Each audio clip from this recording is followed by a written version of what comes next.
this is the first case and successfully conducted. I would like to congratulate the department and the team, this orthopedic department and AIMS for conducting successfully this knee replacement with the technology, robotic technology.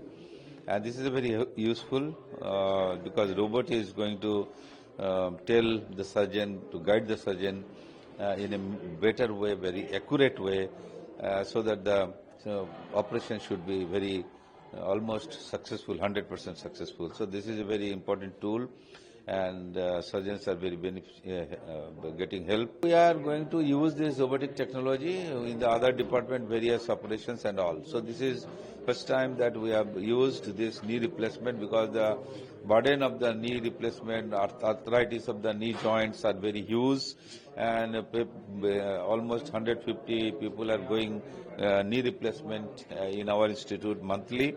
So this will be very useful for our institute and for the patient.